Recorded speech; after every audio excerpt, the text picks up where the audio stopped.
कमान संभाली है lieutenant commander Harpreet मान ने और वायुसेना कंटिंजेंट को लीड कर रहे हैं squadron leader Shreya Chaudhary. Delhi police के दस्ते की कमान संभाली है एडिशनल डीसीपी शशांक जायसवाल ने। माननीय प्रधानमंत्री महोदय ध्वजारोहण करेंगे और राष्ट्रीय ध्वज गार्ड द्वारा राष्ट्रीय झंडे को सलामी दी जाएगी। 21 तोपों की सलामी 8711 फील्ड बैटरी, जिसकी कमान लेफ्टिनेंट कर्नल विकास कुमार संभाल रहे हैं और गन पोजीशन ऑफिसर हैं नायब सूबेदार अनूप सिंह। माननीय प्रधानमंत्री महोदय का आगमन लाल किले की प्राचीर।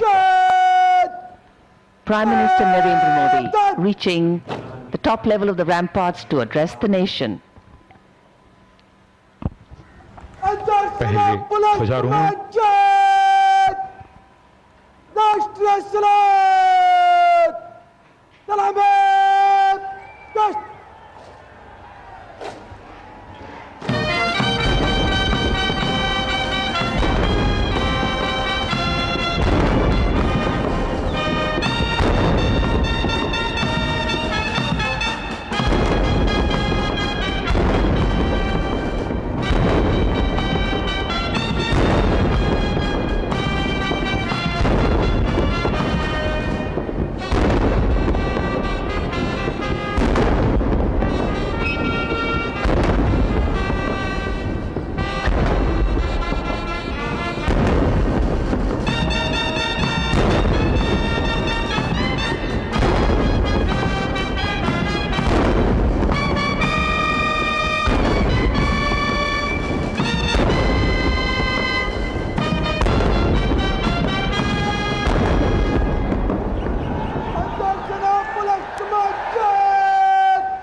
भारतीय वायुसेना के 2 उन्नत हेलीकॉप्टर मार्क 3 पुष्प वर्षा के लिए उपस्थित होते हुए यहां ऐतिहासिक लाल किले की प्राचीर के ठीक सामने कुछ ही क्षणों में वो पहुंचेंगे और पुष्प वर्षा करेंगे। यहां उपस्थित जन समूह के ऊपर विंग कमांडर अंबर अग्रवाल और स्क्वाड्रन लीडर हिमांशु शर्मा इन 2 हेलीकॉप्टर्स में उपस्थित, जिन्होंने हिंडन एयरबेस से उड़ान भरी है।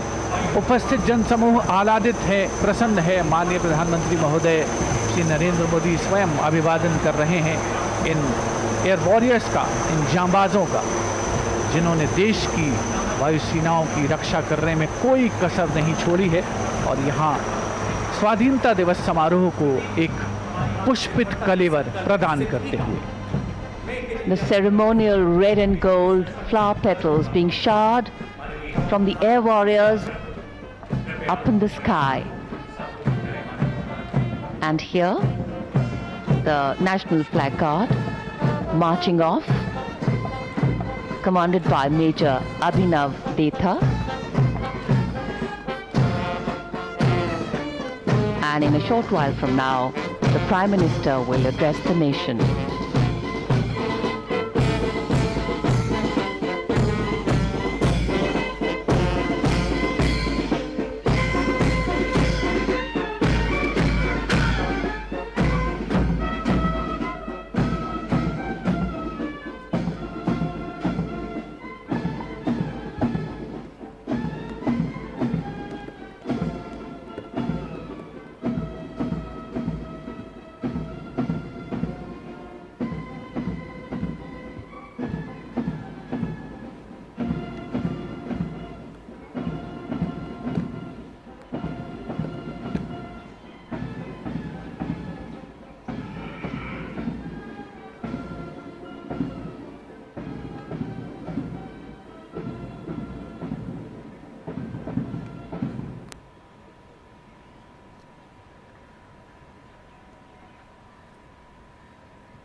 मेरे प्रिय 140 करोड़ परिवारजन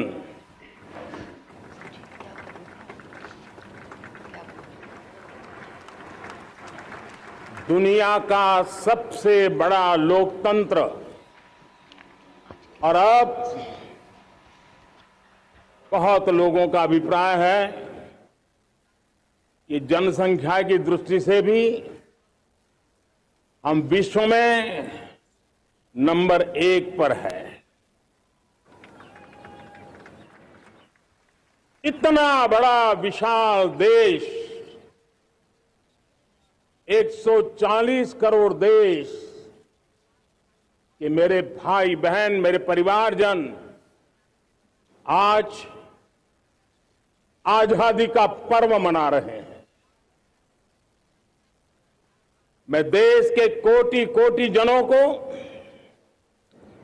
देश और दुनिया में भारत को प्यार करने वाले, भारत का सम्मान करने वाले, भारत का गौरव करने वाले कोटि कोटि जनों को आजादी के इस महान पवित्र पर्व की अनेक अनेक शुभकामनाएं देता हूं। मेरे प्यारे परिवारजन, पूज्य बापू के नेतृत्व में असहयोग का आंदोलन, सत्याग्रह की मूवमेंट और भगत सिंह, सुखदेव, राजगुरु जैसे अनगिनत वीरों का बलिदान, उस पीढ़ी में शायद ही कोई व्यक्ति होगा जिसने देश की आजादी में अपना योगदान न दिया हो। मैं आज देश की आजादी के जंग में जिन जिन ने योगदान दिया है, बलिदान दिए हैं, त्याग किया है, तपस्या की है, उन सबको आदरपूर्वक नमन करता हूं, उनका अभिनंदन करता हूं। आज 15 अगस्त महान क्रांतिकारी और अध्यात्म जीवन के ऋषितुल्य प्रणेता श्री अरबिंदो की 150वीं जयंती पूर्ण हो रही है।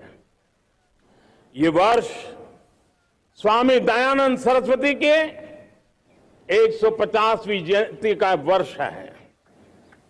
ये वर्ष रानी दुर्गावती के 500वीं जन्मशती का बहुत ही पवित्र अवसर है, जो पूरा देश बड़े धामधूम से मनाने वाला है।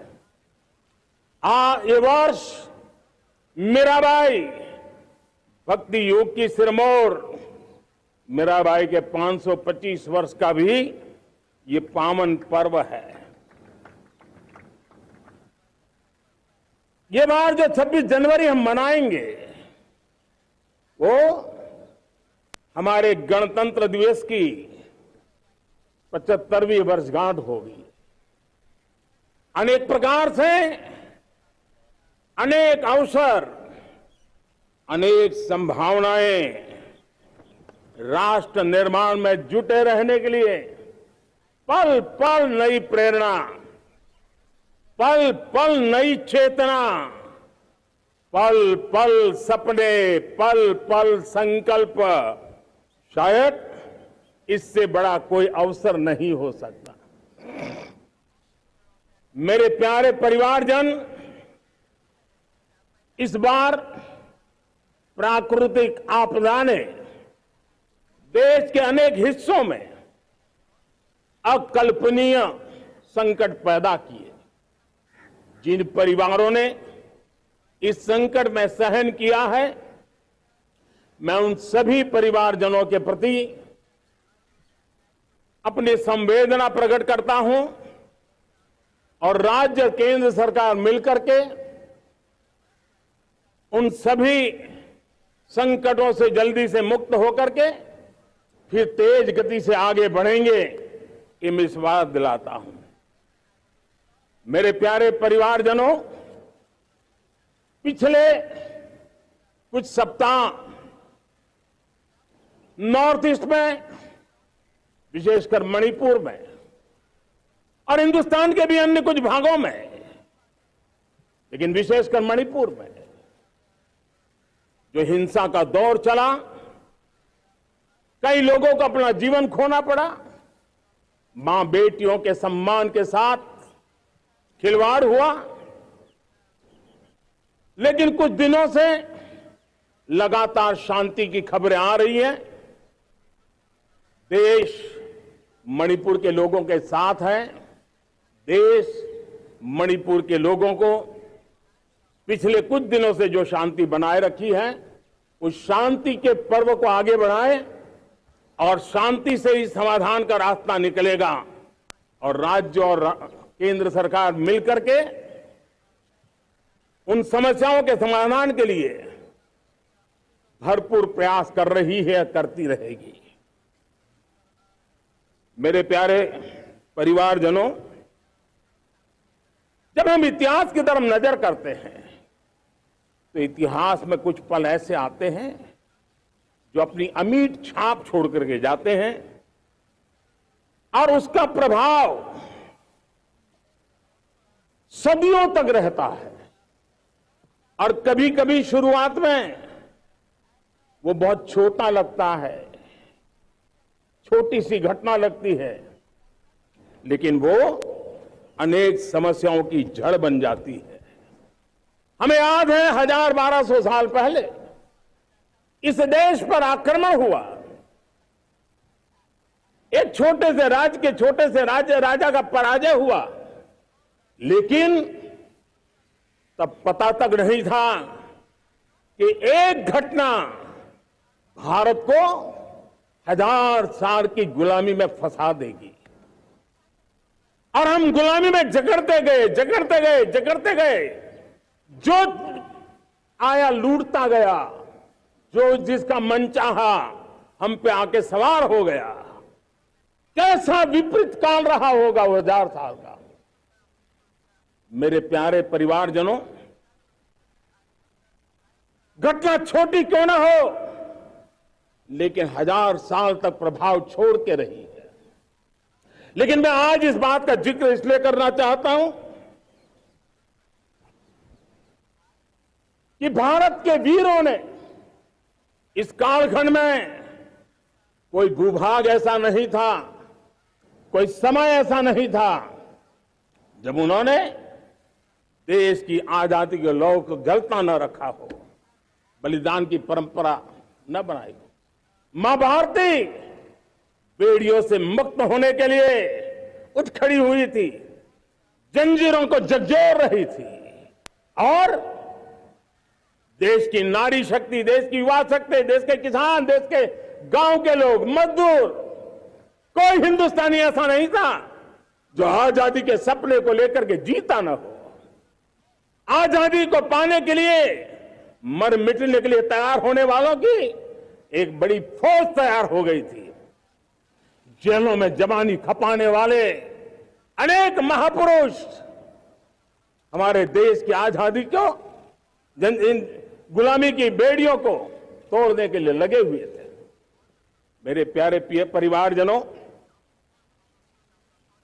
जन चेतना का वो व्यापक रूप, त्याग और तपस्या का वो व्यापक रूप, जन जन के अंदर एक नए विश्वास जगाने वाला वो पल आखिरकार 1947 में देश आजाद हुआ।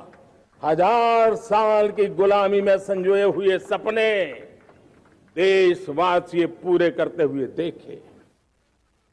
साथियों, मैं 1000 साल पहले की बात इसलिए कह रहा हूं, मैं देख रहा हूं फिर एक बार देश के सामने एक मौका आया है।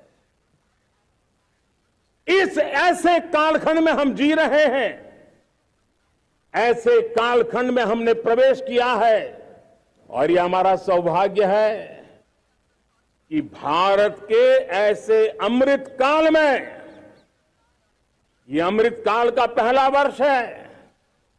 या तो हम जवानी में जी रहे हैं या हम मां भारती की गोद में जन्म ले चुके हैं। और ये कालखंड, मेरे शब्द लिख करके रखिए मेरे प्यारे परिवारजनों, इस कालखंड में जो हम करेंगे, जो कदम उठाएंगे, जितना त्याग करेंगे, तपस्या करेंगे, सर्वजन हिताय सर्वजन सुखाय, एक के बाद एक फैसले लेंगे, आने वाले 1000 साल का देश का स्वर्णिम इतिहास उससे अंकुरित होने वाला है। इस कालखंड में होने वाली घटनाएं आगामी 1000 साल के लिए इसका प्रभाव पैदा करने वाली है। गुलामी की मानसिकता से बाहर निकला हुआ देश पंच प्राण को समर्पित होकर के एक नए आत्मविश्वास के साथ आज आगे बढ़ रहा है। नए संकल्पों को सिद्ध करने के लिए वो जी जान से जुड़ रहा है। मेरी भारत माता, जो कभी ऊर्जा का सामर्थ्य था लेकिन राख के ढेर में दबी पड़ी थी, वो भारत मां 140 करोड़ देशवासियों के पुरुषार्थ है, उनकी चेतना से, उनकी ऊर्जा से फिर एक बार जागृत हो चुकी है। मां भारती जागृत हो चुकी है और मैं साफ देख रहा हूं दोस्तों, यही कालखंड है। पिछले 9-10 साल हमने अनुभव किया है, विश्व भर में भारत की चेतना के प्रति, भारत के सामर्थ्य प्रति एक नया आकर्षण, नया विश्वास, नई आशा पैदा हुई है। और ये प्रकाश पुंज जो भारत से उठा है, वो विश्व को उसमें अपने लिए ज्योति नजर आ रही है। विश्व को एक नया विश्वास पैदा हो रहा है। हमारा सौभाग्य है, कुछ ऐसी चीजें हमारे पास हैं जो हमारे पूर्वजों ने हमें विरासत में दी है और वर्तमान कालखंड ने गढ़ी है। आज हमारे पास डेमोग्राफी है, आज हमारे पास डेमोक्रेसी है, आज हमारे पास डाइवर्सिटी है। डेमोग्राफी, डेमोक्रेसी और डाइवर्सिटी की ये त्रिवेणी भारत के हर सपने को साकार करने का सामर्थ्य रखती। आज पूरे विश्व में वहां देशों की उम्र ढल रही है, ढलाव पर है, तब भारत युवान की तरफ ऊर्जावान होकर के बढ़ रहा है। कितने बड़े गौरव का कालखंड है कि आज 30 साल की कम आयु की जनसंख्या दुनिया में सर्वाधिक कहीं है तो ये मेरे भारत मां की गोद में है, ये मेरे देश में है। और 30 साल से कम उम्र की नौजवान हो मेरे देश के पास हो, कोटि कोटि भुजाएं हो, कोटि कोटि मस्तिष्क हो, कोटि कोटि सपने, कोटि कोटि संकल्प हो, तो भाइयों बहनों, मेरे प्रिय परिवारजनों, हम इच्छित परिणाम प्राप्त करके रह सकते हैं। मेरे प्यारे परिवारजनों, देश का भाग्य ऐसी घटनाएं बदल देती है, यह सामर्थ्य देश के भाग्य को बदल देता है। भारत 1000 साल की गुलामी और आने वाले 1000 साल के भव्य भारत के बीच में पड़ाव पर हम खड़े हैं, एक ऐसी संधि पर खड़े हैं और इसलिए अब हमें न रुकना है न दुविधा में जीना है। मेरे प्यारे प्रिय परिवारजनों, हमें खोई हुई उस विरासत का गर्व करते हुए, खोई हुई समृद्धि को प्राप्त करते हुए, हमें फिर एक बार और ये बात मान के चले, हम जो भी करेंगे, हम जो भी कदम उठाएंगे, हम जो भी फैसला लेंगे, वो अगले 1000 साल तक अपनी दिशा निर्धारित करने वाला है।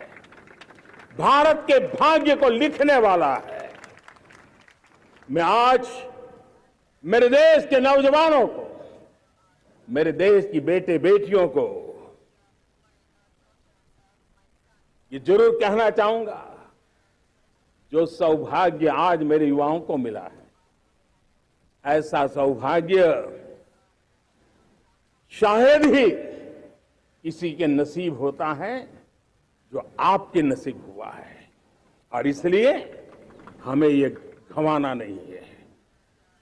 युवा शक्ति पर मेरा भरोसा है, युवा शक्ति में सामर्थ्य है, और हमारी नीतियां, हमारी रीतियां भी उस युवा सामर्थ्य को और बल देने के लिए है।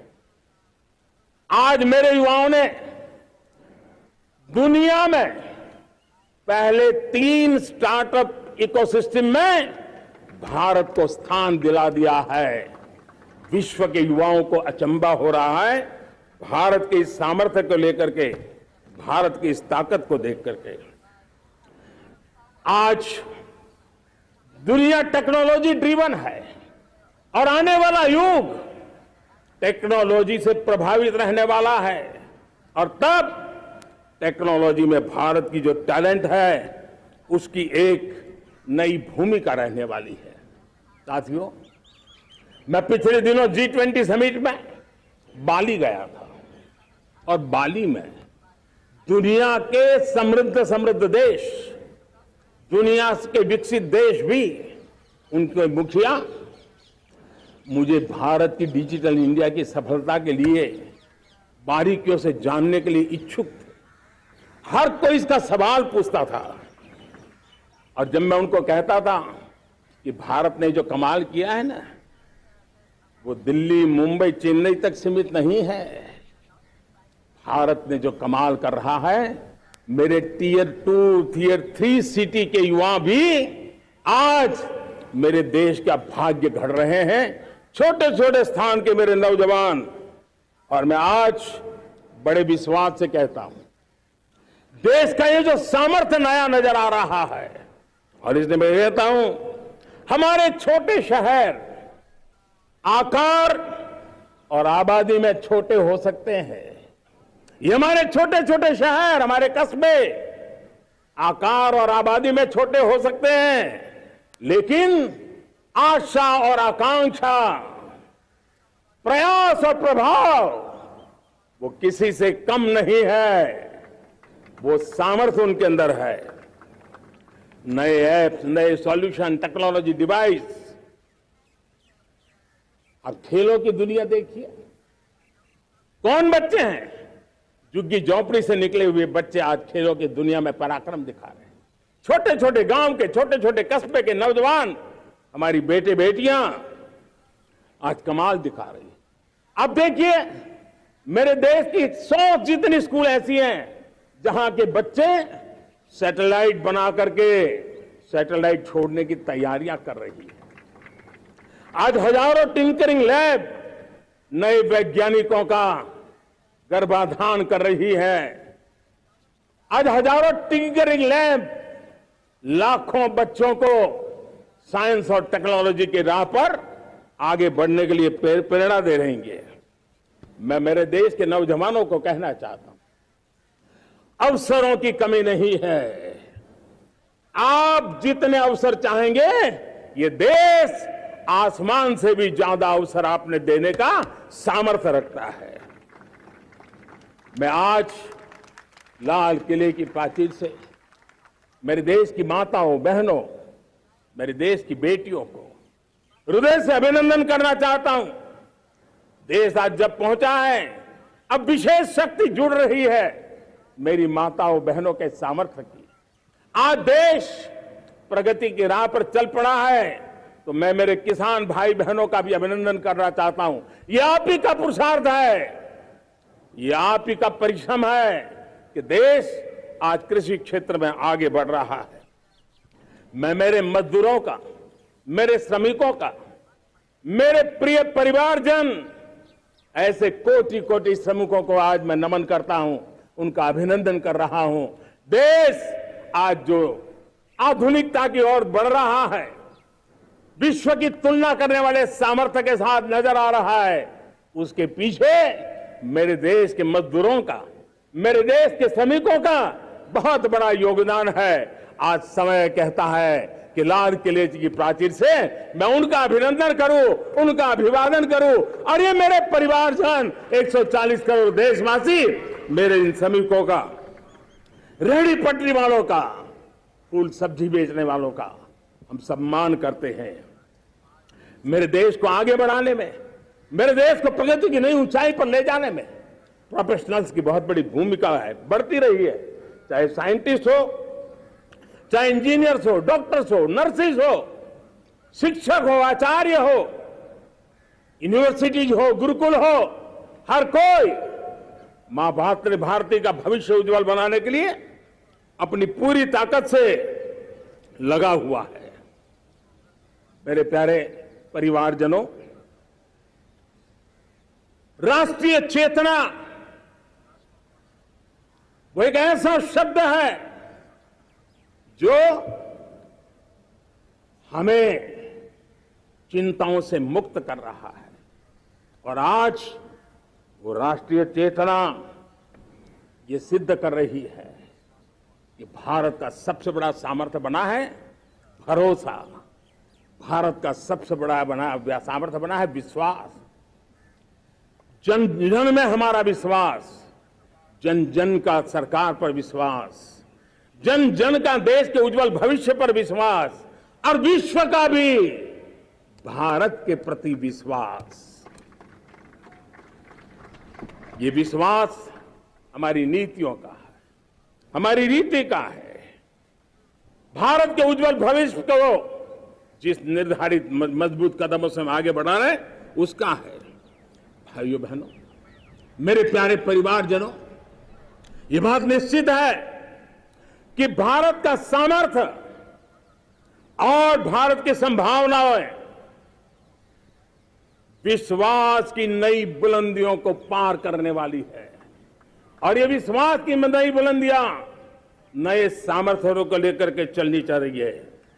आज देश में G20 समिट के मेहमान नवाजी का भारत को अवसर मिला है।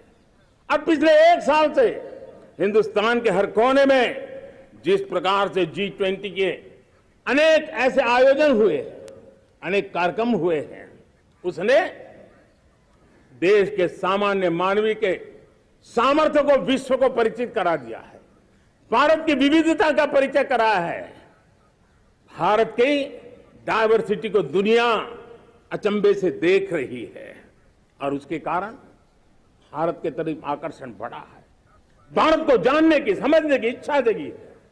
उसी प्रकार से आप देखिए एक्सपोर्ट, आज भारत का एक्सपोर्ट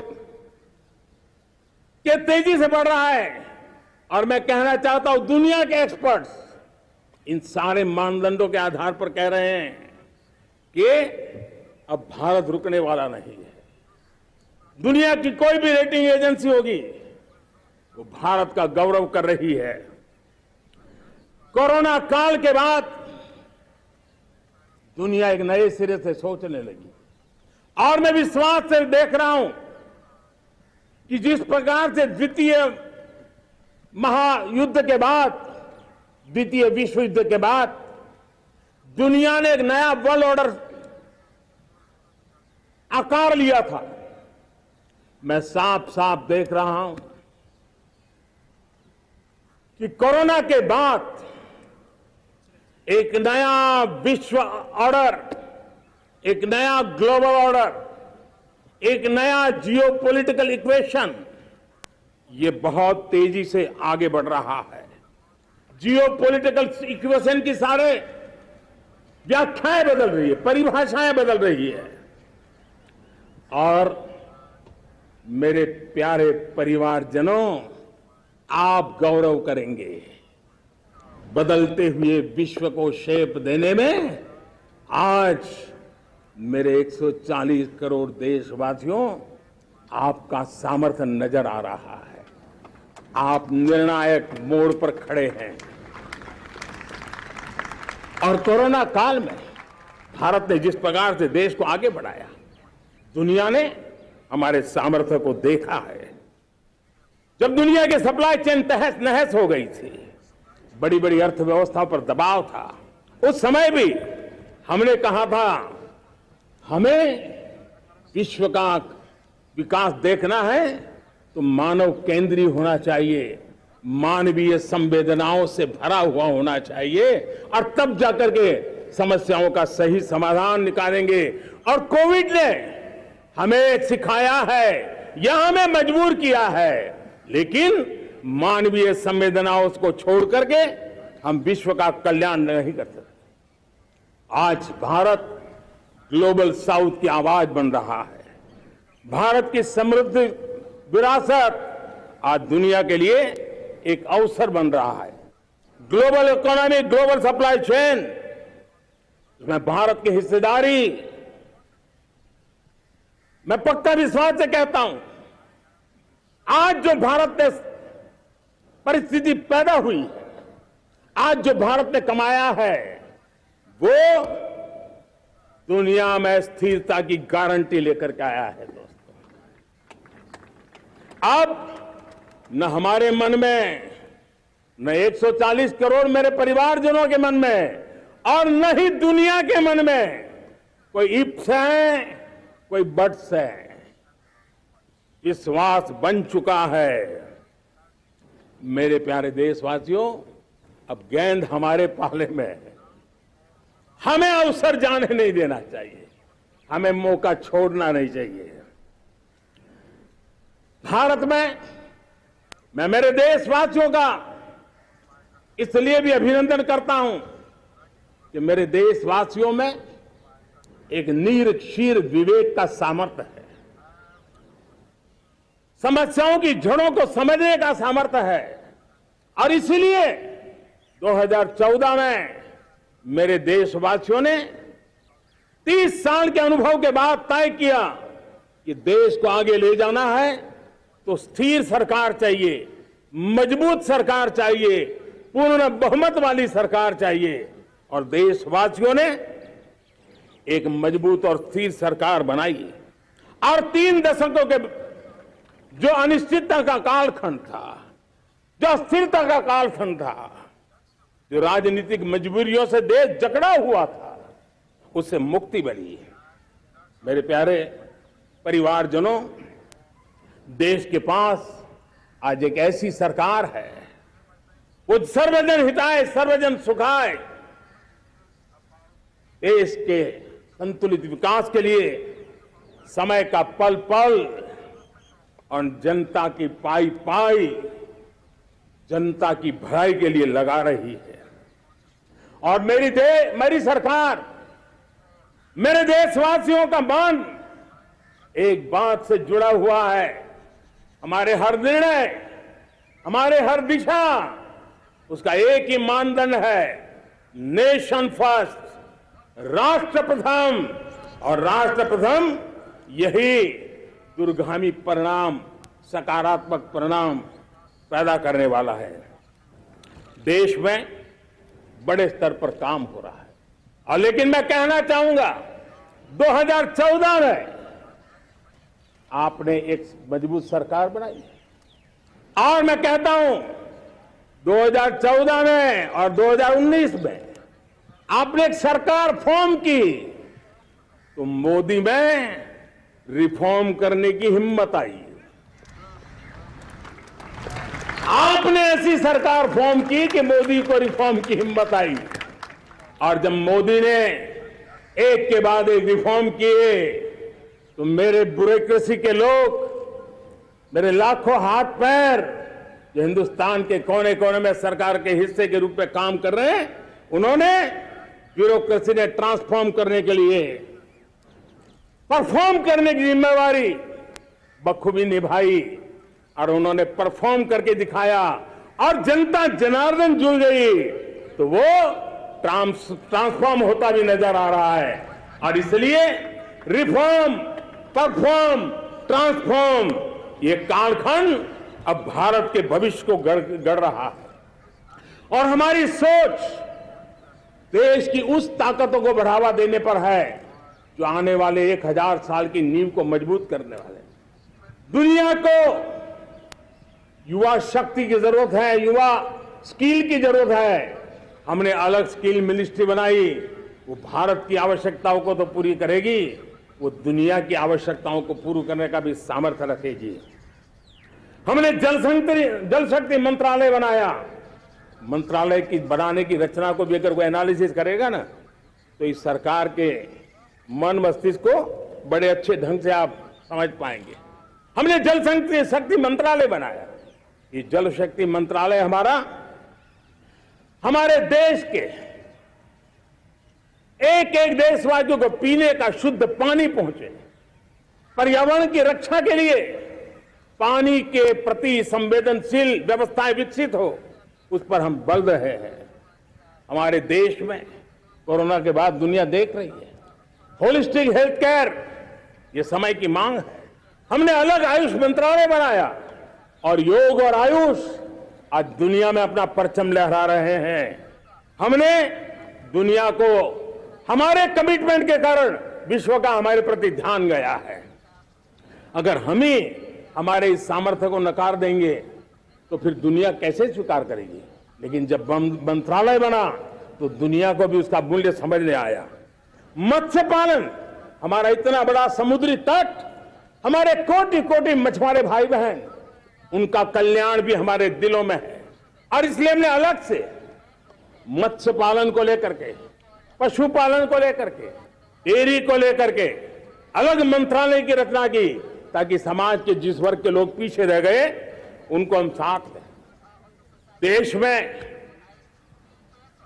सरकारी अर्थव्यवस्था के हिस्से होते हैं, लेकिन समाज की अर्थव्यवस्था का एक बड़ा हिस्सा है कोऑपरेटिव मूवमेंट। उसको बल देने के लिए, उसको आधुनिकता लाने के लिए और देश के कोने कोने में लोकतंत्र की एक सबसे बड़ी इकाई को मजबूत करने के लिए हमने अलग कोऑपरेटिव मंत्रालय बनाया। और वो हमारी सहकारी संस्थाएं उसका जाल बिछा रहा है, ताकि गरीब से गरीब की वहां सुनवाई हो, उसकी आवश्यकताओं की पूर्ति हो, और वो भी राष्ट्र के विकास की योगदान में एक छोटी इकाई का हिस्सा बनकर के उसमें वो योगदान दे रखें। हमने सहकार से समृद्धि का रास्ता अपनाया है। मेरे प्यारे परिवारजनों,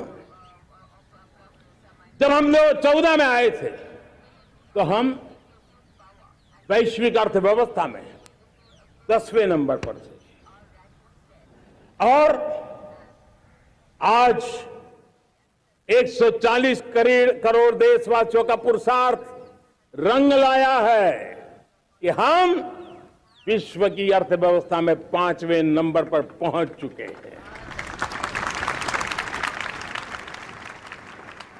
और ये ऐसे ही नहीं हुआ है। जो भ्रष्टाचार का राक्षस देश को दबोचे हुए थे, लाखों करोड़ के घोटाले अर्थव्यवस्था को डामाडोल कर रहे थे, गवर्नेंस फ्रेजाइल फाइल में देश की पहचान होने लगी थी, लीकेजेस को हमने बंद किया, मजबूत अर्थव्यवस्था बनाई, हमने गरीब कल्याण के लिए ज्यादा से ज्यादा धन खर्चने का प्रयास किया। और आज मैं देशवासियों को बताना चाहता हूं कि जब देश आर्थिक रूप से समृद्ध होता है तो सिर्फ तिजोरी नहीं बढ़ती है, देश का सामर्थ्य बढ़ता है, देशवासियों का सामर्थ्य बढ़ता है। और तिजोरी का पाई पाई अगर ईमानदारी से जनता जनार्दन के लिए खर्च करने का संकल्प लेने वाली सरकार हो तो परिणाम कैसा आता है। मैं 10 साल का हिसाब तिरंगे की साक्षी में लाल किले की प्राचीर से मेरे देशवासियों को दे रहा हूं। आंकड़े देख करके आपको लगेगा इतना बड़ा बदलाव, इतना बड़ा सामर्थ्य। 10 साल पहले राज्यों को 30 लाख करोड़ रुपए भारत सरकार की तरफ से जाते थे। पिछले 9 साल में यह आंकड़ा 100 लाख करोड़ पर पहुंचा है। पहले स्थानीय निकाय के विकास के लिए भारत सरकार के खजाने से 70,000 करोड़ रुपया जाता था, आज वो 3 लाख करोड़ से भी ज्यादा जा रहा है।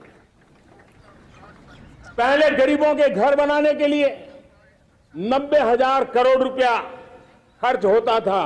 आज वो 4 गुना होकर के 4 लाख करोड़ से भी ज्यादा खर्च गरीबों के घर बनाने के लिए हो रहा है। पहले गरीबों को यूरिया सस्ता मिले, जो यूरिया की बैग दुनिया के कुछ बाजारों में 3,000 में बिकती है, वो यूरिया की बैग मेरे किसानों को 300 में मिले। और इसलिए देश की सरकार 10 लाख करोड़ रुपया मेरे किसानों की यूरिया में सब्सिडी दे रहा है। मुद्रा योजना 20 लाख करोड़ रुपए, उससे भी ज्यादा मेरे देश के नौजवानों को स्वरोजगार के लिए, अपने व्यवसाय के लिए, अपने कारोबार के लिए दिए हैं। 8 करोड़ लोगों ने नया कारोबार शुरू किया है। और 8 करोड़ लोगों ने कारोबार शुरू किया है, ऐसा नहीं, हर कारोबारी ने एक या दो लोगों को रोजगार दिया है। 8 से 10 करोड़ नए लोगों को रोजगार देने का सामर्थ्य ये मुद्रा योजना से लाभ लेने वाले 8 करोड़ नागरिकों को करा है। एमएसएमईज को करीब 3.5 लाख करोड़ रुपए की मदद से कोरोना के संकट में भी उनको डूबने नहीं दिया, मरने नहीं दिया, उनको एक ताकत दी है। 1 रैंक 1 पेंशन मेरे देश के सेना के जवानों का एक सम्मान का विषय था।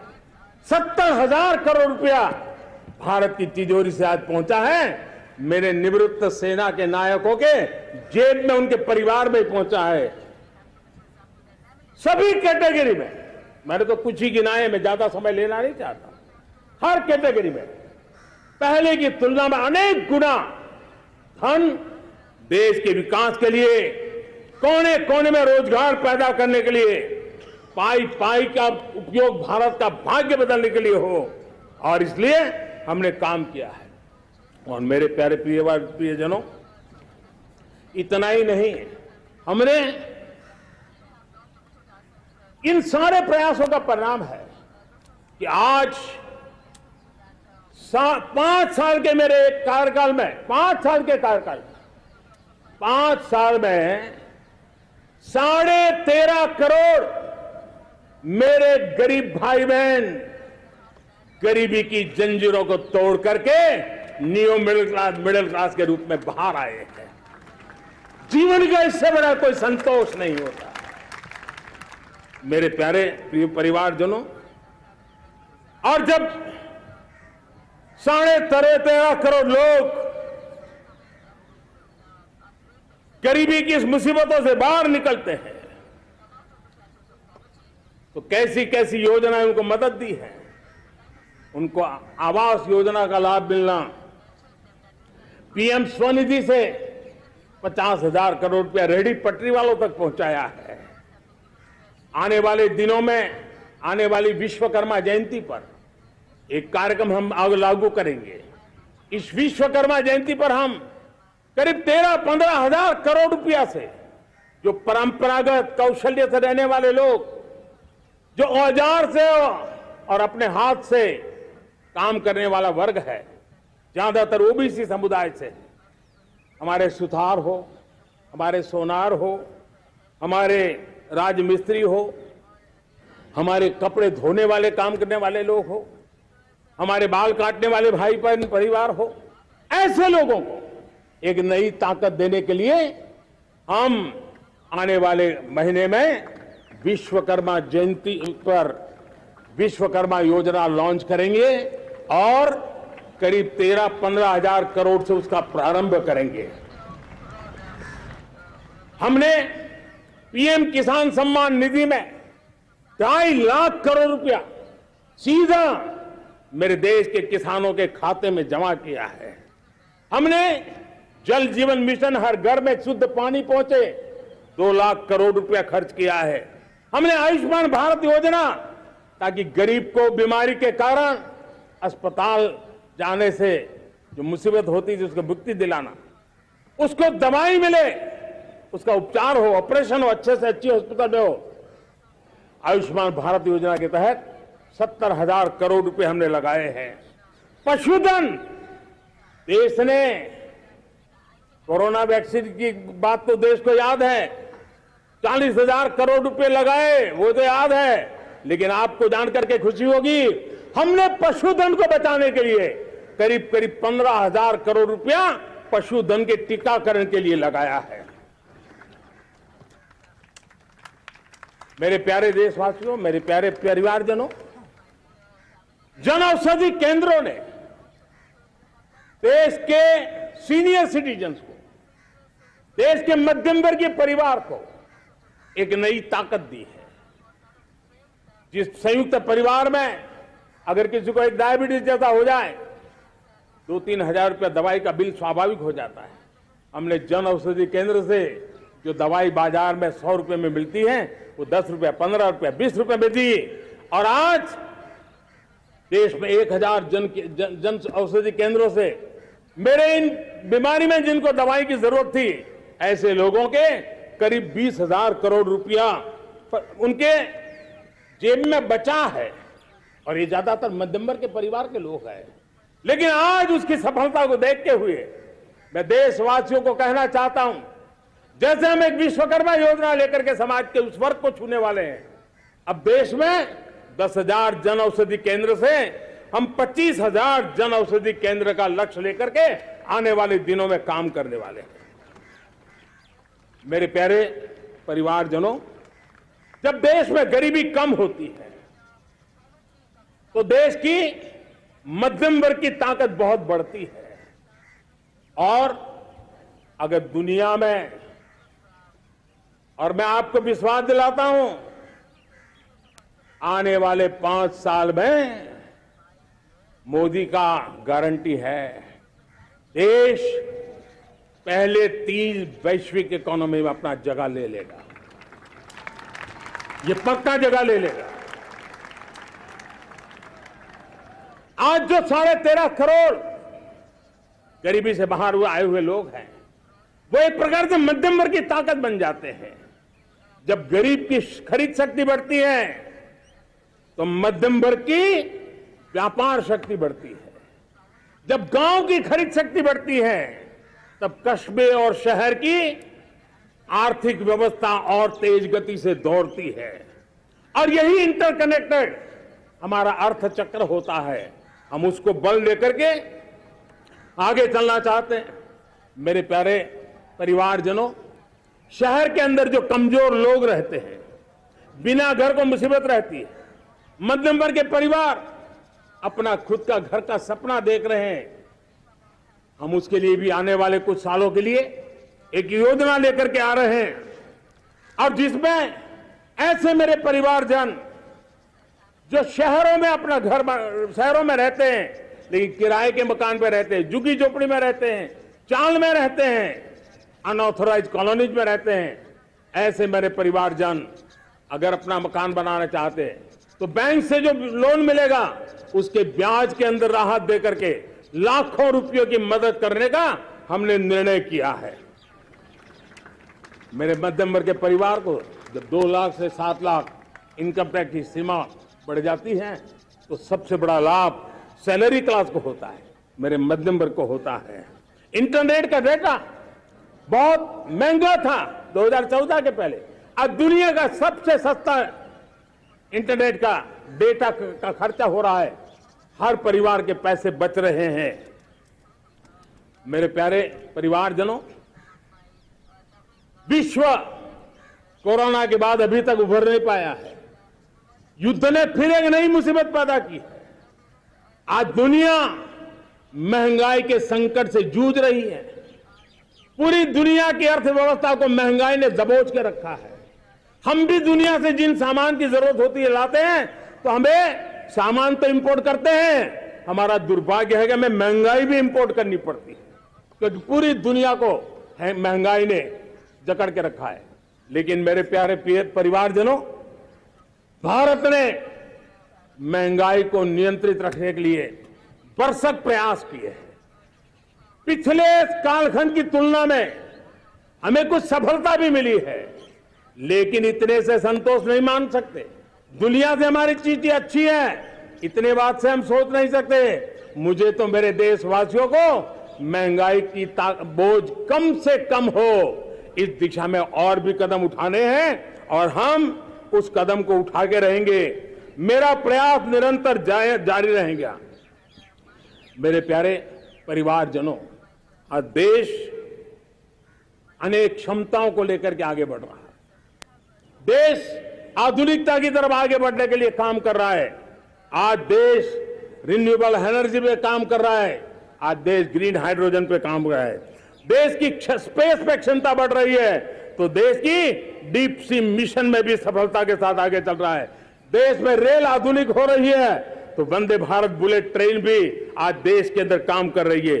गांव गांव पक्की सड़कें बन रही है, तो इलेक्ट्रिक बसें, मेट्रो की रचना भी आज देश में हो रहे हैं। आज गांव गांव तक इंटरनेट पहुंच रहा है, तो क्वांटम कंप्यूटर के लिए भी देश तय कर रहता है। नैनो यूरिया, नैनो डीएपी, उस पर काम हो रहा है, तो दूसरी तरफ जैविक खेती पर भी हम बल दे रहे हैं। आज किसान उत्पादक संघ एफपीओ का निर्माण हो रहा है, तो हम सेमीकंडक्टर का भी निर्माण करने के लिए चाह रहे हैं। हम दिव्यांग जनों के लिए एक सुगम भारत के निर्माण के लिए काम करते हैं, तो हम पैरालंपिक में भी हिंदुस्तान का तिरंगा झंडा गाड़ने के लिए मेरे दिव्यांग जनों को सामर्थ्यवान बना रहे हैं। हम खिलाड़ियों को स्पेशल ट्रेनिंग दे रहे हैं।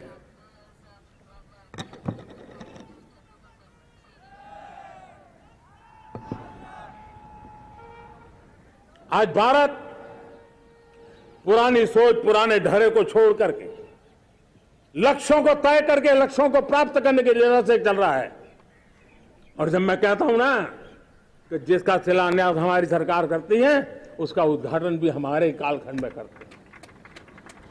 इन दिनों जो मैं शिलान्यास कर रहा हूं ना, आप लिख के रखिए, उसके उद्घाटन भी आप सबने मेरे नसीब में ही छोड़े हुए हैं।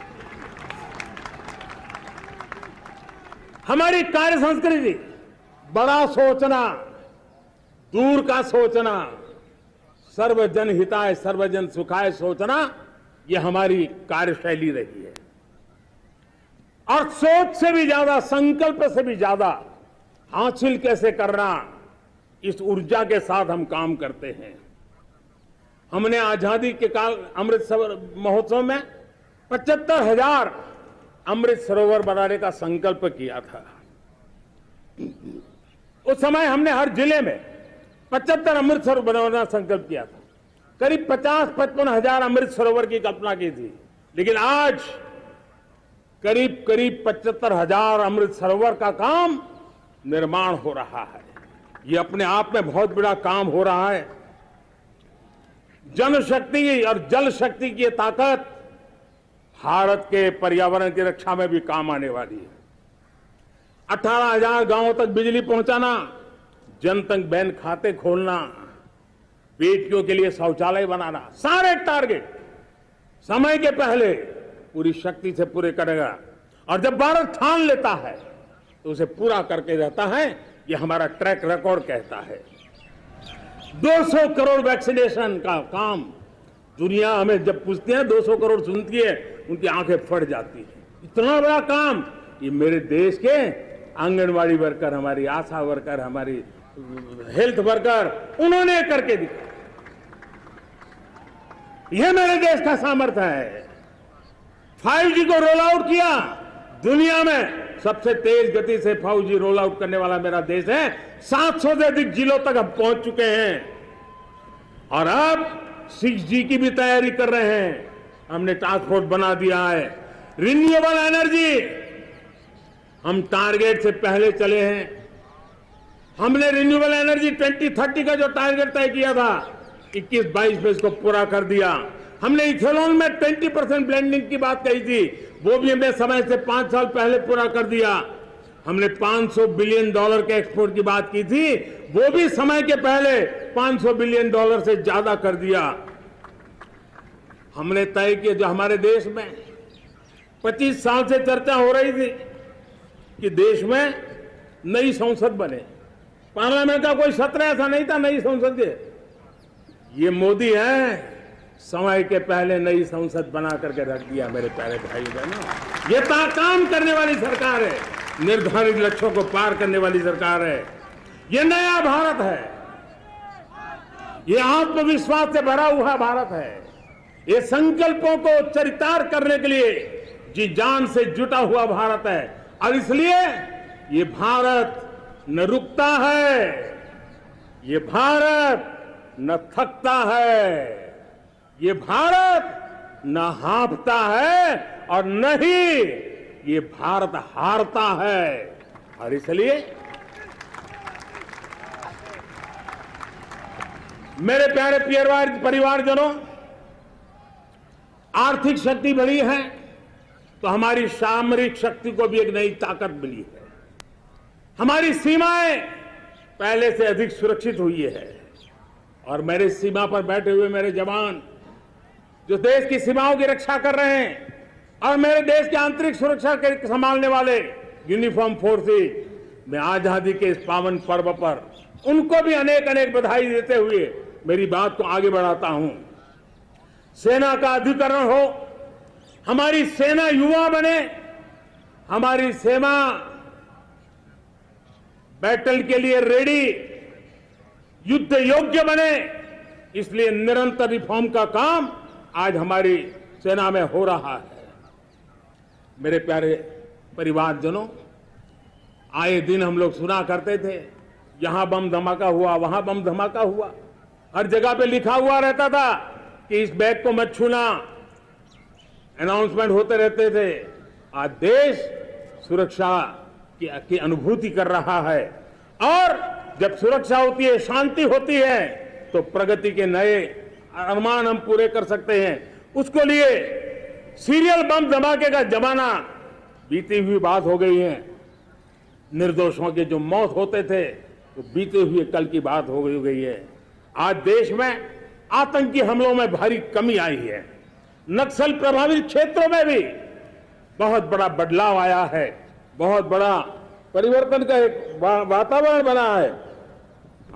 मेरे प्यारे परिवारजनों, प्रगति के हर चीज में, लेकिन जब 2047 हम एक विकसित भारत का सपना लेकर के चल रहे हैं तब, और वो सपना नहीं 140 करोड़ देशवासियों का संकल्प है और उस संकल्प को सिद्ध करने के लिए परिश्रम की पराकाष्ठा भी है। और उसकी सबसे बड़ी ताकत होती है वो राष्ट्रीय चरित्र होता है। दुनिया में जिन जिन देशों ने प्रगति की है, दुनिया में जो जो देश संकटों से वो पार करके निकले हैं, उसमें हर चीज के साथ साथ एक महत्वपूर्ण कैटलिक एजेंट रहा है, वो राष्ट्रीय चरित्र रहा है। और हमें राष्ट्रीय चरित्र के लिए और बल देते हुए हमें आगे बढ़ना होगा। हमारा देश, हमारा राष्ट्रीय चरित्र ओजस्वी हो, तेजस्वी हो, पुरुषार्थी हो, पराक्रमी हो, प्रखर हो, ये हम सबका सामूहिक दायित्व है। और आने वाले 25 साल हम एक ही मंत्र को लेकर चले, ये हमारे राष्ट्रीय चरित्र के सिरमौर होना चाहिए। एकता का संदेश, भारत की एकता को जीना, भारत की एकता को आंच आए, न ऐसी मेरी भाषा होगी, न ऐसा मेरा कोई कदम होगा। हर पल देश को जोड़ने का प्रयास मेरी तरफ से भी होता रहेगा। भारत की एकता हमें सामर्थ्य देती है। उत्तर हो, दक्षिण हो, पूर्व हो, पश्चिम हो, गांव हो, शहर हो, पुरुष हो, नारी हो, हम सब ने एकता के भाव के साथ और विविधता भरे देश में एकता का सामर्थ्य होता है। और दूसरी महत्व की बात मैं देख रहा हूं, अगर 2047 में हमें हमारे देश को विकसित भारत के रूप में देखना है तो हमें श्रेष्ठ भारत के मंत्र को जीना होगा, हमें चरितार्थ करना होगा। अब हमारे प्रोडक्शन में मैंने 2014 में कहा था जीरो डिफेक्ट, जीरो इफेक्ट। दुनिया के किसी भी टेबल पर मेक इन इंडिया चीज हो तो दुनिया को विश्वास होना चाहिए, इससे बेहतर दुनिया में कुछ नहीं हो सकता है। ये अल्टीमेट होगा। हमारी हर चीज, हमारी सर्विसेज होगी तो श्रेष्ठ होगी, हमारे शब्द की ताकत होगी तो श्रेष्ठ होगी, हमारी संस्थाएं होगी तो श्रेष्ठ होगी, हमारी निर्णय प्रक्रियाएं होगी तो श्रेष्ठ होगी। ये श्रेष्ठता का भाव लेकर के हमें चलना होगा। तीसरी बात है, देश में आगे बढ़ाने के लिए एक अतिरिक्त शक्ति का सामर्थ्य भारत को आगे ले जाने वाला है, और वो है विमेन लेड डेवलपमेंट। आज भारत गर्व से कह सकता है कि दुनिया में नागरिक उड्डयन में अगर किसी एक देश में सबसे ज्यादा विमेन पायलट है तो मेरे देश में है। आज चंद्रयान की गति हो, मून मिशन की बात हो, मेरी विमेन साइंटिस्ट उसका नेतृत्व कर रहे हैं। आज विमेन सेल्फ हेल्प ग्रुप हो, मेरी 2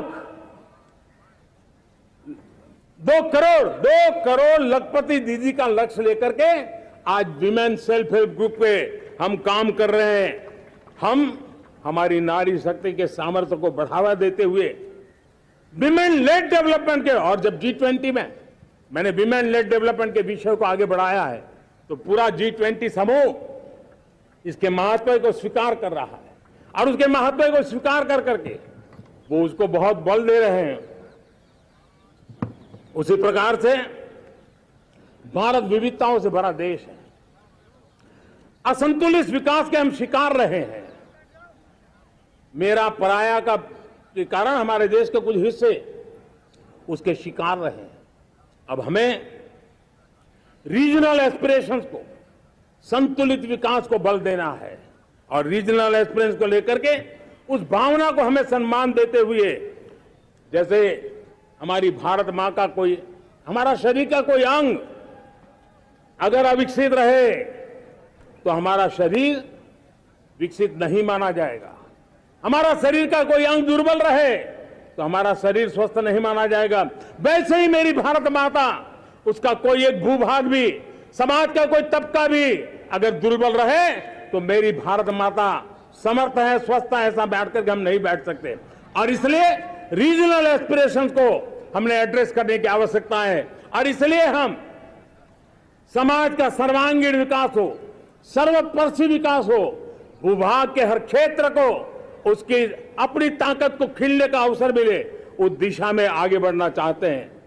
मेरे प्यारे परिवारजनों, भारत एक मदर ऑफ डेमोक्रेसी है। भारत मॉडल ऑफ डाइवर्सिटी भी है। भाषाएं अनेक हैं, बोलियां अनेक हैं, परिधान अनेक है, विविधताएं बहुत है। हमने उन सारे को आधार पर आगे बढ़ना है। मेरे प्यारे परिवारजनों, देश के जब मैं एकता की बात करता हूं, तब अगर घटना मणिपुर में होती है तो पीड़ा महाराष्ट्र में होती है, अगर बाढ़ आसाम में आती है तो बेचैन केरला हो जाता है।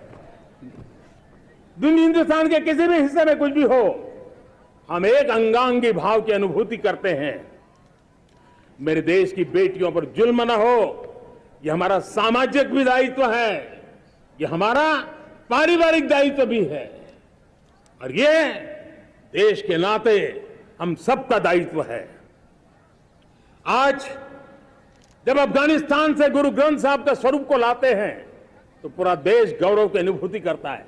जब आज दुनिया के किसी देश में कोविड के काल में मेरा कोई सिख भाई लंगर लगाता है, भूखों को खिलाता है और दुनिया में वाहवाही होती है, तो हिंदुस्तान का सीना चौड़ा हो जाता है।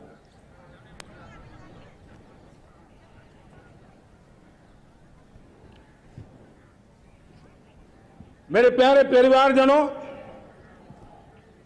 हमारे लिए जब नारी सम्मान की बात करते हैं, मुझे अभी एक देश में दौरा कर रहा था, तो वहां एक बहुत ही सीनियर मिनिस्टर, उसने मुझे एक सवाल पूछा। उसने कहा, आपके यहां बेटियां साइंस और इंजीनियरिंग के विषयों की पढ़ाई करती है क्या? उसमें क्या था? मैंने उनको कहा, आज मेरे देश में लड़कों से ज्यादा बेटियां आज स्टेम यानी साइंस, टेक्नोलॉजी, इंजीनियरिंग और मैथ्स, अधिकतम भाग मेरी बेटियां ले रही है। तो उनके लिए अचरज था। ये सामर्थ्य आज हमारे देश का देख रहा है।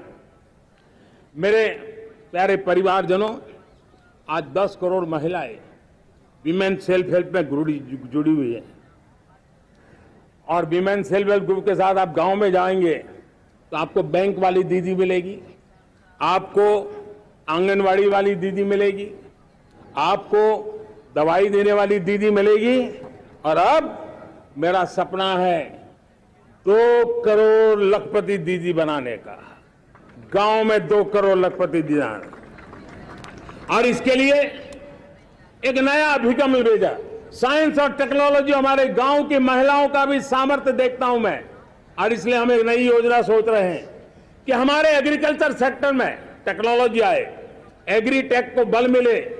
इसलिए विमेन सेल्फ हेल्प ग्रुप की बहनों को हम ट्रेनिंग देंगे, ड्रोन चलाने की, ड्रोन रिपेयरिंग की हम ट्रेनिंग देंगे, और हजारों ऐसे विमेन सेल्फ हेल्प ग्रुप को भारत सरकार ड्रोन देगी, ट्रेनिंग देगी, और हमारे एग्रीकल्चर के काम में ड्रोन की सेवाएं उपलब्ध हो। इसके लिए हम शुरुआत करेंगे। प्रारंभ हम 15,000 विमेन सेल्फ हेल्प ग्रुप के द्वारा ये ड्रोन की उड़ान का हम आरंभ कर रहे हैं। मुझे विश्वास है कि इसके कारण हमारे परिवारजनों का, मेरे प्यारे परिवारजनों, आज देश आधुनिकता की तरफ बढ़ रहा है।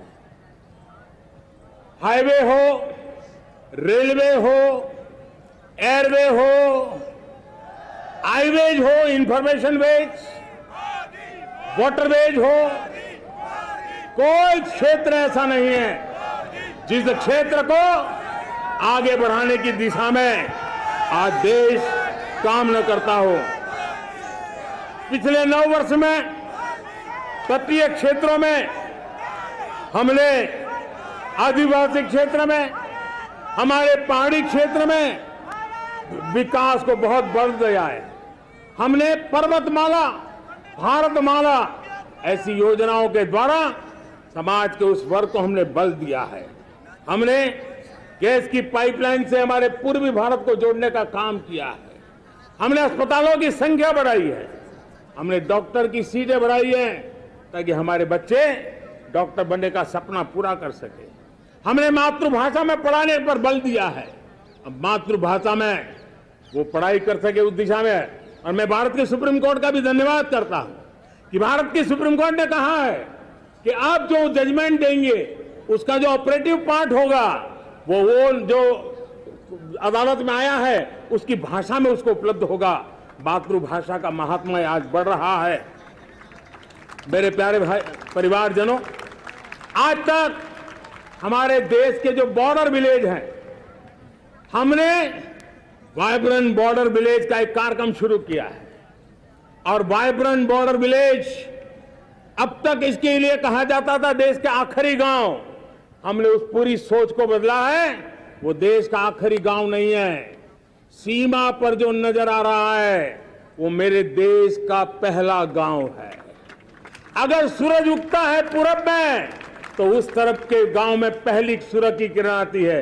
अगर सूरज ढलता है तो इस तरफ के गांव में आखिरी किरण उसका लाभ मिलता है। ये मेरे पहले गांव है और मुझे खुशी है कि आज मेरे इस कार्यक्रम के विशेष मेहमान, ये जो पहले गांव है, सीमावर्ती गांव है, उसके 600 प्रधान आज इस लाल किले की प्राचीर के इस महत्वपूर्ण कार्यक्रम का हिस्सा बनने के लिए आए। पहली बार वो इतनी दूर तक आए हैं, नए संकल्प और सामर्थ्य के साथ जुड़ने के लिए आया है। मेरे प्यारे परिवारजनों, हमने संतुलित विकास के लिए एस्पिरेशनल डिस्ट्रिक्ट, एस्पिरेशनल ब्लॉक की कल्पना की और आज उसके सुखद परिणाम मिल रहे हैं।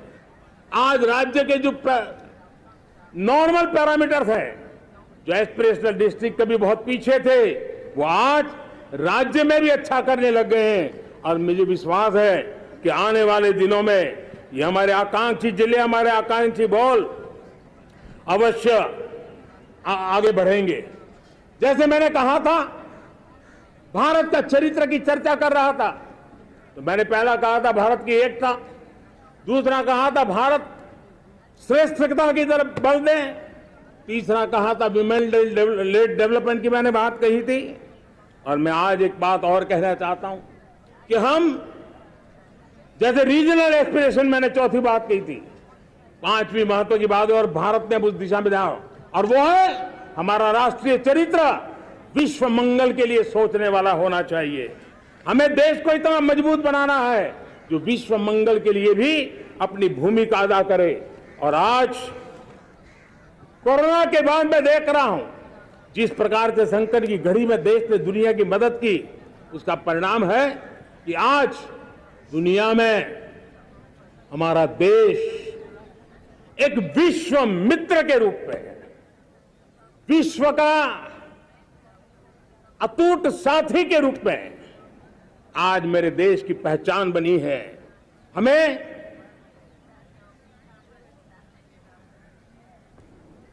जब विश्व मंगल की बात करते हैं तब भारत का मूलभूत विचार है, उस विचार को हम आगे बढ़ाने लोग हैं। और मुझे खुशी है कि आज अमेरिकी संसद के भी कई चुने हुए गणमान्य प्रतिनिधि भी आज हमारे 15 अगस्त के इस अवसर में हमारे बीच में मौजूद है। भारत की सोच कैसी है, हम विश्व मंगल की बात को कैसे आगे बढ़ाते हैं। अब देखिए, हम जब सोचते हैं तो क्या कहते हैं, हमने दुनिया के सामने ये दर्शन रखा है और दुनिया उस दर्शन को लेकर के हमारे साथ जुड़ रही है। हमने कहा one sun, one world, one grid. Renewable energy के क्षेत्र में एक बहुत बड़ा हमारा स्टेटमेंट है, आज दुनिया उसको स्वीकार कर रही है। कोविड के बाद हमने दुनिया को कहा हमारा अप्रोच होना चाहिए वन अर्थ, वन हेल्थ। समस्याओं का समाधान तभी होगा जब मानव को, पशु को, पौधे को बीमारी के संबंध में समान रूप से एड्रेस किया जाएगा, तब जाकर के हम करेंगे। हमने G20 समिट के लिए दुनिया के सामने कहा है one world, one family, one future. इस सोच को लेकर के चल रहे हैं। हमने क्लाइमेट को लेकर के दुनिया जो संकट से जूझ रही है, हमने रास्ता दिखाया है, लाइफ मिशन लॉन्च किया है, लाइफस्टाइल फॉर एनवायरमेंट। हमने दुनिया के सामने इंटरनेशनल सोलर अलायंस बनाया और आज दुनिया के कई देश इंटरनेशनल सोलर अलायंस का हिस्सा बन रहे हैं। हमने बायोडायवर्सिटी का महत्व देखते हुए बिग कैट अलायंस की व्यवस्था को हमने आगे बढ़ाया है। हमने प्राकृतिक आपदा के कारण, ग्लोबल वार्मिंग के कारण इंफ्रास्ट्रक्चर का जो नुकसान होता है, उसके लिए दूरगामी व्यवस्थाओं की जरूरत है और इसलिए coalition for disaster resilient infrastructure CDRI एक समाधान के रूप में दुनिया को दिया है। विश्व आज समुद्रों को संघर्ष का केंद्र बना रहा है, तब हमने दुनिया को सागर का प्लेटफॉर्म दिया है जो वैश्विक समुद्री शांति की गारंटी बन सकता है। हमने पारंपरिक चिकित्सा पद्धतियों को बल देते हुए WHO का एक ग्लोबल लेवल का सेंटर हिंदुस्तान में बनाने की दिशा में काम किया है। हमने योग और आयुष के द्वारा विश्व कल्याण और विश्व के स्वस्थता की दिशा में काम किया है और आज भारत विश्व मंगल की मजबूत नींव डाल रहा है। इस मजबूत नींव को आगे बढ़ाना हम सबका काम है, हम सबकी जिम्मेवारी है। मेरे प्यारे परिवारजनों, सपने अनेक है, संकल्प साफ है, नीतियां स्पष्ट है, नियत के सामने कोई सवाल या निशान नहीं है, लेकिन कुछ सच्चाइयों को हमें स्वीकार करना पड़ेगा और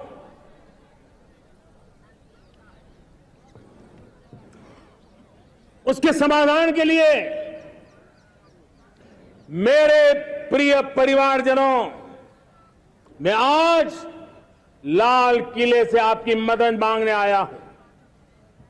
मैं लाल किले से आपके आशीर्वाद मांगने आया हूं, क्योंकि पिछले सालों मैंने देश को जो समझा है, देश की आवश्यकताओं को जो मैंने परखा है और अनुभव के आधार पर मैं कह रहा हूं कि आज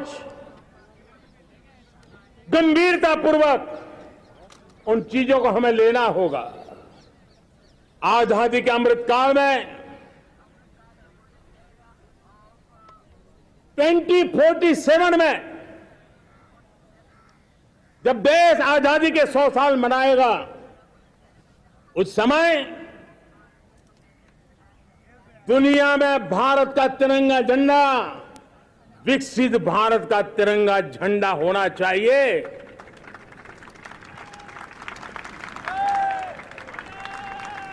रत्ती भर भी हमें रुकना नहीं है, पीछे नहीं हटना है। और इसके लिए शुचिता, पारदर्शिता और निष्पक्षता, ये पहली मजबूती की जरूरत है। हमें उस मजबूती को जितना ज्यादा खाद पानी दे सकते हैं, संस्थाओं के माध्यम से दे सकते हैं, नागरिक के नाते दे सकते हैं, परिवार के नाते दे सकते हैं, ये हमारा सामूहिक दायित्व होना चाहिए।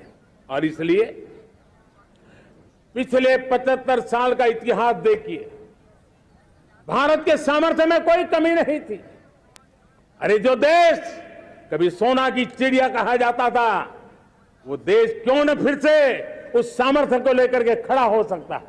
मेरा अटूट विश्वास है साथियों, मेरे प्रिय परिवारजनों, मेरा अखंड अटूट एक निष्ठ विश्वास है कि 2047 में जब देश आजादी के 100 साल मनाएगा, मेरा देश विकसित भारत बन के रहेगा। और ये मैं मेरे देश के सामर्थ्य के आधार पर कह रहा हूं, मेरे उपलब्ध संसाधनों के आधार पर कह रहा हूं, और सबसे ज्यादा 30 से कम आयु वाली मेरी युवा शक्ति के भरोसे कह रहा हूं, मेरी माताओं बहनों के सामर्थ्य के भरोसे कह रहा हूं। लेकिन उसके सामने अगर कोई रुकावट है, कुछ विकृतियां पिछले 75 साल में ऐसे घर कर गई है, हमारी समाज व्यवस्था का ऐसा हिस्सा बन गई है कि कभी कभी तो हम आंख भी बंद कर देते हैं। अब आंख बंद करने का समय नहीं है। अगर सपनों को सिद्ध करना है, संकल्प को पार करना है, तो हमें ये आंख मिचौली बंद करके, आंख में आंख मिला करके 3 बुराइयों से लड़ना बहुत समय की मांग है। हमारे देश की सारी समस्याओं की जड़ में भ्रष्टाचार ने दिमक की तरह देश की सारी व्यवस्थाओं को, देश के सामर्थ्य को पूरी तरह नोच लिया है। भ्रष्टाचार से मुक्ति, भ्रष्टाचार के खिलाफ जंग हर इकाई में, हर क्षेत्र में। और मैं देशवासियों, मेरे प्रिय परिवारजनों, ये मोदी के जीवन का कमिटमेंट है, ये मेरे अपने व्यक्तित्व का एक कमिटमेंट है कि मैं भ्रष्टाचार के खिलाफ लड़ाई लड़ता रहूंगा। दूसरा, हमारे देश को नोच लिया है परिवारवाद ने। इस परिवारवाद ने देश को जिस प्रकार से जकड़ के रखा है, उसने देश के लोगों का हक छीना है। और तीसरी बुराई तुष्टीकरण की है। ये तुष्टीकरण ने भी देश के मूलभूत चिंतन को, देश के सर्व समावेशक हमारे राष्ट्रीय चरित्र को दाग लगा दिए हैं, तहस नहस कर दिया है इन लोगों ने।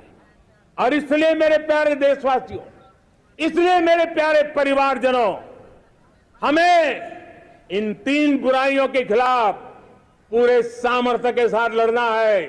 भ्रष्टाचार, परिवारवाद, तुष्टीकरण, ये चुनौतियां हमारे,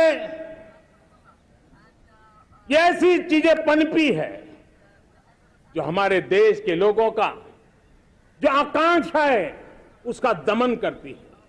हमारे देश के कुछ लोगों के पास जो छोटा मोटा सामर्थ्य है उसका शोषण करती है। ये ऐसी चीजें हैं जो हमारे लोगों की आशा आकांक्षाओं को सवाल या निशान में गाड़ देती है। हमारे गरीब हो, हमारे दलित हो, हमारे पिछड़े हो, हमारे पसमानदा हो, हमारे आदिवासी भाई बहन हो, हमारी माताएं बहनें हो, हमने सबने उनके हकों के लिए इन 3 बुराइयों से मुक्ति पानी है।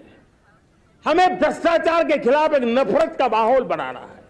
जैसे गंदगी हमें नफरत पैदा करती है ना, मन में गंदगी पसंद नहीं है, ये सार्वजनिक जीवन की इससे बड़ी कोई गंदगी नहीं हो सकती। और इसलिए हमारे स्वच्छता अभियान को एक नया मोड़ ये भी देना है कि हमें भ्रष्टाचार से मुक्ति पानी है। सरकार टेक्नोलॉजी से भ्रष्टाचार की मुक्ति के लिए बहुत प्रयास कर रही है। आपको जानकर के हैरानी होगी, इस देश में पिछले 9 साल में एक काम मैंने ऐसे किया, आंकड़ा सुनोगे तो लोगों का मोदी ऐसा करता है जैसे 10 करोड़ लोग करीब करीब जो गलत फायदा उठाते थे वो मैंने रोक दिया। तो आप में से कोई कहेगा आपने लोगों से अन्याय कर दिया। जी नहीं, ये 10 करोड़ कौन लोग थे? ये 10 करोड़ वो लोग थे जिनका जन्म ही नहीं हुआ था और उनके नाम पर उनके विडो हो जाते थे, वो वृद्ध हो जाते थे, वो दिव्यांग हो जाते थे, फायदे लिए जाते थे। 10 करोड़ ऐसे बेनामी जो चीजें चलती थी उसको रोकने का पवित्र काम, भ्रष्टाचारियों की संपत्ति जो हमने जब्त की है ना, वो पहले की तुलना में 20 गुना ज्यादा की है। मेरे प्यारे परिवारजनों, ये आपकी कमाई का पैसा लोग लेकर के भागे थे, 20 गुना ज्यादा संपत्ति को जब्त करने का। और इसलिए लोगों की मेरे प्रति नाराजगी होना बहुत स्वाभाविक है, लेकिन मुझे भ्रष्टाचार के खिलाफ की लड़ाई को आगे बढ़ाना है।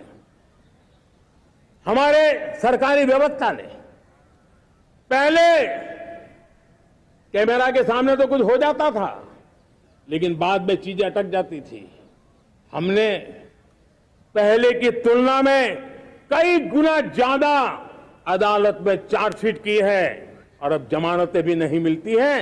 वैसी पक्की व्यवस्था को लेकर के हम आगे बढ़ रहे हैं, क्योंकि हम ईमानदारी से भ्रष्टाचार के खिलाफ लड़ रहे हैं। आज परिवारवाद और तुष्टीकरण, इसने देश का बहुत बड़ा दुर्भाग्य किया है। अब लोकतंत्र में ये कैसे हो सकता है कि पॉलिटिकल पार्टी, और मैं विशेष बल दे रहा हूं पॉलिटिकल पार्टी, आज मेरे देश के लोकतंत्र में एक ऐसी विकृति आई है जो कभी भारत के लोकतंत्र को मजबूती नहीं दे सकती। और वो क्या है बीमारी? परिवारवादी पार्टियां। और उनका तो मंत्र क्या है? Party of the family, by the family and for the family.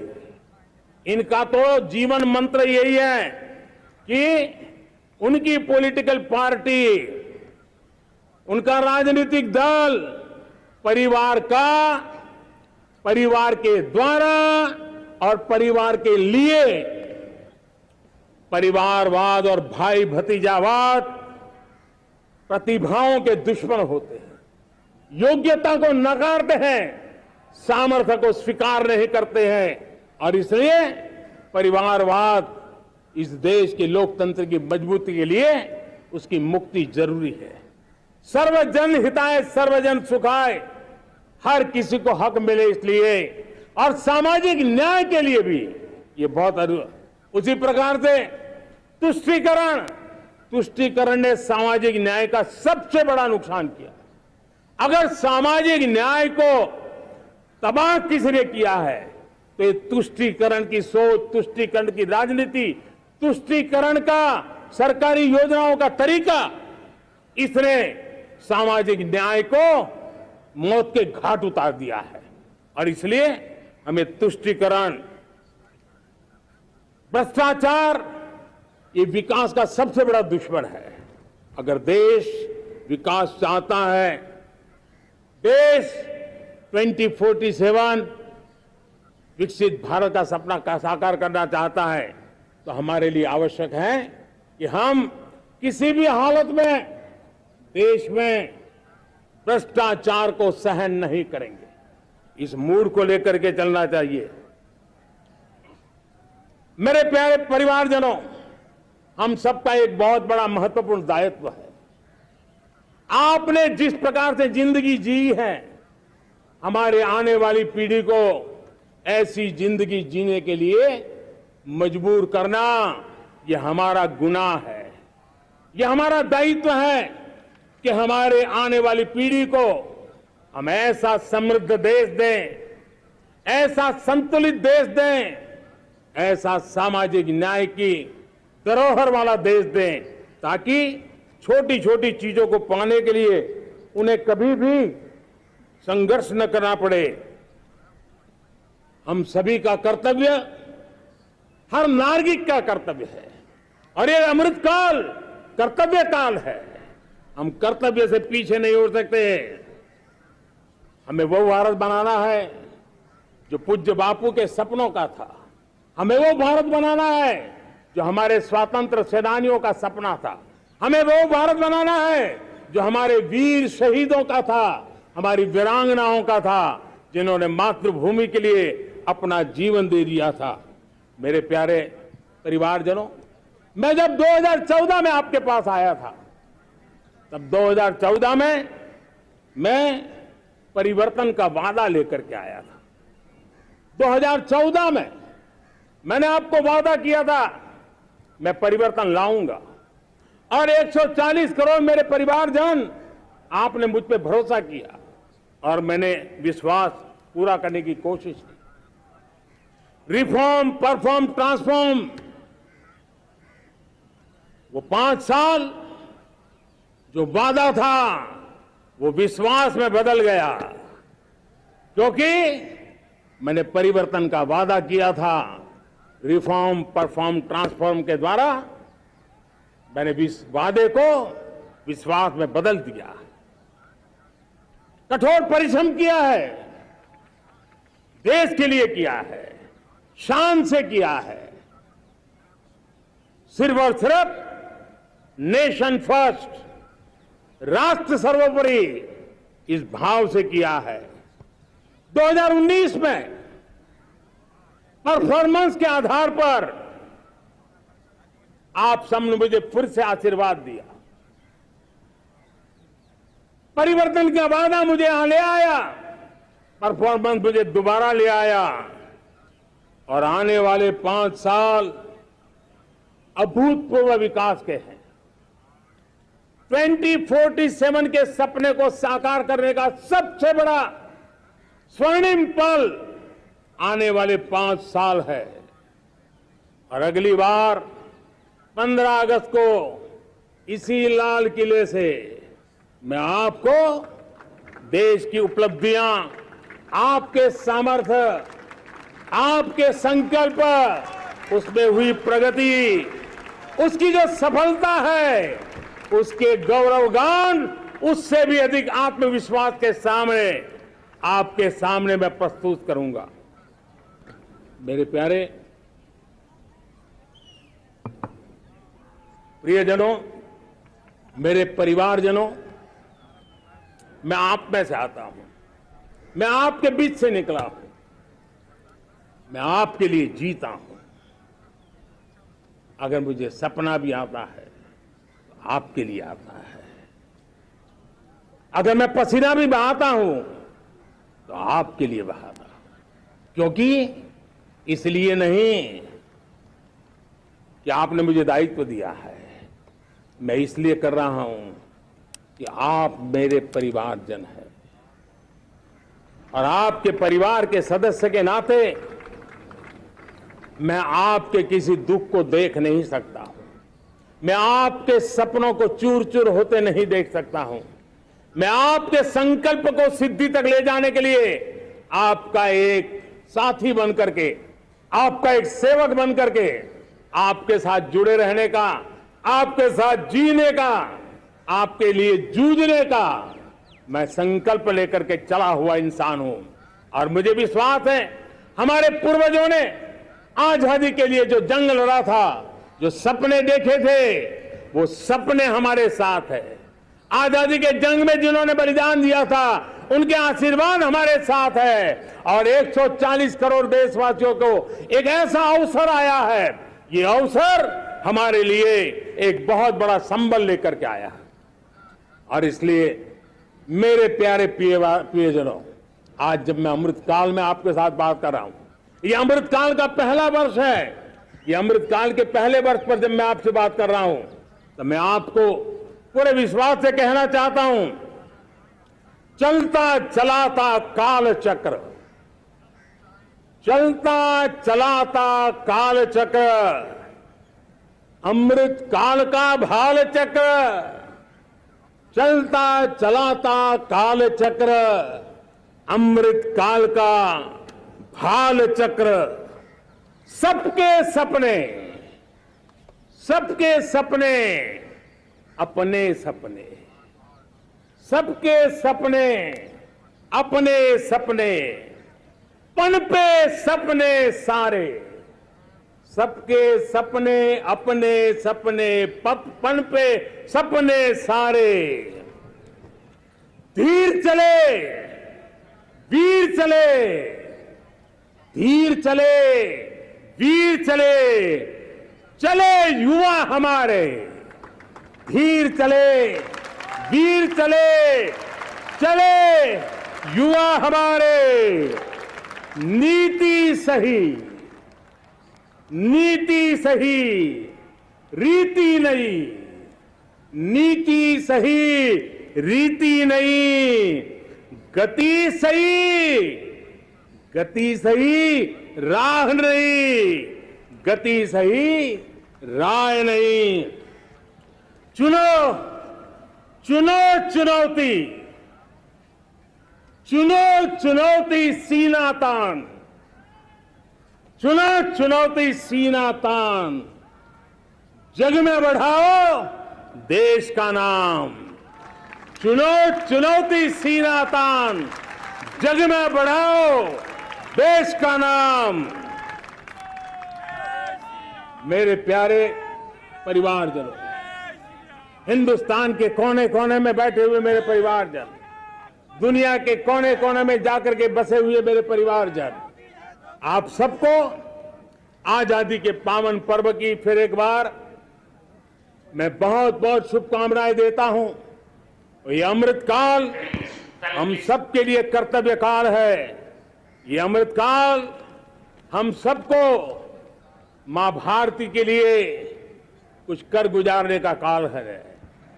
आजादी का जब जंग चल रहा था 1947 के पहले जो पीढ़ी ने जन्म लिया था उन्हें देश के लिए मरने का मौका मिला था। वो देश के लिए मरने के लिए मौका नहीं छोड़ते थे, लेकिन हमारे नसीब में देश के लिए मरने का मौका नहीं है। लेकिन हमारे लिए देश के लिए जीने का ये इससे बड़ा कोई अवसर नहीं होता। हमें पल पल देश के लिए जीना है। इसी संकल्प के साथ इस अमृतकाल में 140 करोड़ देशवासियों के सपने संकल्प भी बनाने हैं। 140 करोड़ देशवासियों के संकल्प को सिद्धि में भी परिवर्तित करना है और 2047 का जब तिरंगा झंडा फहरेगा तो विश्व एक विकसित भारत का गुणगान करता होगा। इसी विश्वास के साथ, इसी संकल्प के साथ मैं आप सबको अनेक अनेक शुभकामनाएं देता हूं, बहुत बहुत बधाई देता हूं। जय हिंद, जय हिंद, जय हिंद। भारत माता की, भारत माता की, भारत माता की। वंदे वंदे वंदे। बहुत बहुत धन्यवाद।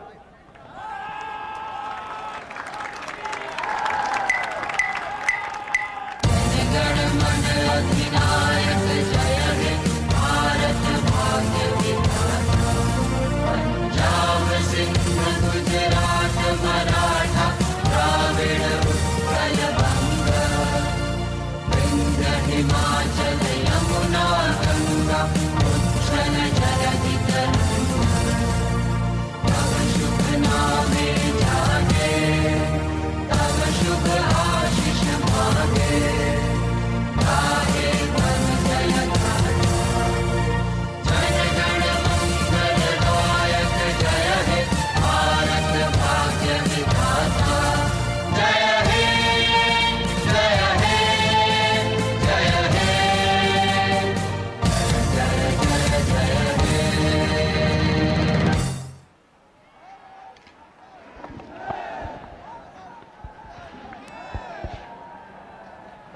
बहुत धन्यवाद माननीय प्रधानमंत्री जी। और अब ये देखिए Prime Minister Modi sharing with the people his government's achievements and milestones and outlining future initiatives and policy directions.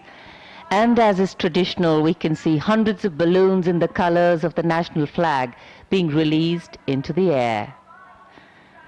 And as they rise up, they celebrate their freedom. They rise with a new purpose, as if carrying with them the hopes and aspirations of a nation on the move towards the promise of a future that is fair for all and bright for generations to come. Just as the symbolic hoisting of our flag symbolizes the rising of a new nation free from colonial rule, the release of these balloons as if towards a higher calling, raising our celebratory spirits to the next level. स्वाधीनता दिवस समारोह रंगों का उत्सव लग रहा है। सभी रंग अपनी पूरी चमक दमक के साथ यहाँ की फिजाओं में मौजूद। आनंद